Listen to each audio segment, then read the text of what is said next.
One of the things that strikes me in our conversation and also in the reform proposal is that the AMA is not as specific as some other organizations are when they roll out their health reform plan. You clearly signal that there is room for negotiation, there is room for debate, there is room for different ideas to be brought to the table, unlike some other organizations. And I'm wondering why the AMA chose that strategically.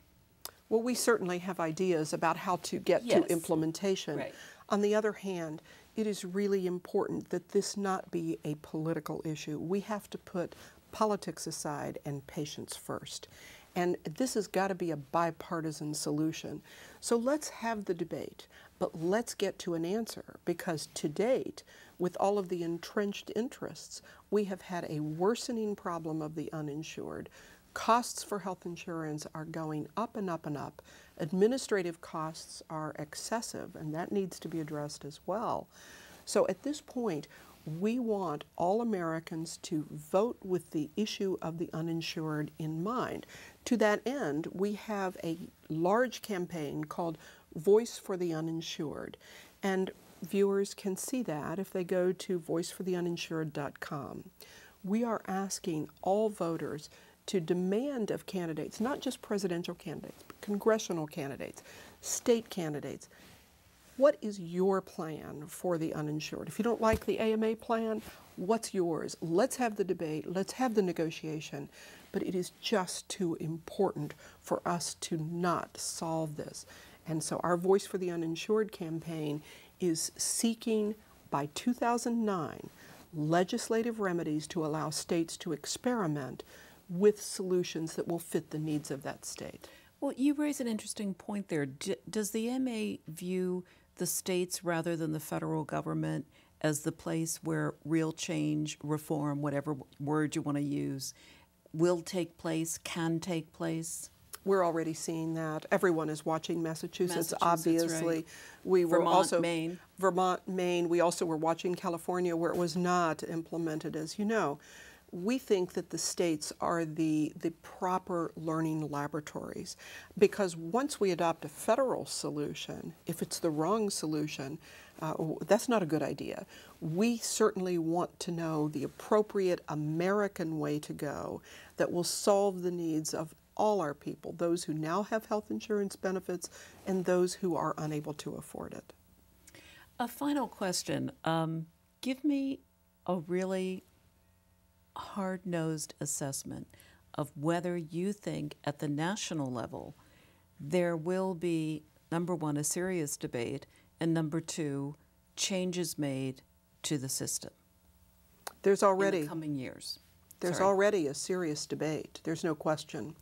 Where this will run into propellers is on the issue of how to finance it. It is not an issue of people being unconcerned about the uninsured, but the problem has worsened, and the problem has affected most families. When I talk to audiences about this problem, I ask them, how many of you in your family or someone in your block that you know has for some time been uninsured? 75 to 80% of the hands go up. So this is not an issue of people who are chronically unemployed. This is all of us. And in a downturn in the economy and people worried about losing their jobs, it is a bigger issue. So the debate is already there. What we have to do is force politicians to get serious, and in a bipartisan way, with all of the interests being concerned, considered, but putting patients first. We must get to a solution, and we are really demanding, we're demanding that by 2009. We are committed to it. It brings us right back to where we started. We think every American deserves a physician they can trust, that they can rely on to get the health care they need when they need it. If the AMA got what it wants, how would it change the economics of being a doctor? Well, not the practice, but the economics of it. Well, it's interesting. I guess from a very selfish standpoint, one could say, well, some of the things that we're doing for patients who have no insurance that we're doing for free, we might get paid for, but that's really not the issue. The issue is would a patient come to see me earlier in their disorder? Would they come to see me for the preventive care that they need? That is the goal, to make sure that people get the care they need when they need it. We think that that will make a difference in the economics of health care. We think that doctors will be able to see any patient who needs their time, as opposed to trying to make sure who has insurance, who doesn't have insurance.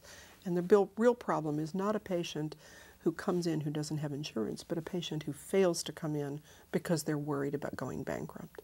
Dr. Nancy Nielsen, thank you for joining us today. Thank you, Jackie. The Kaiser Family Foundation presents health08.org, election news, analysis, and events.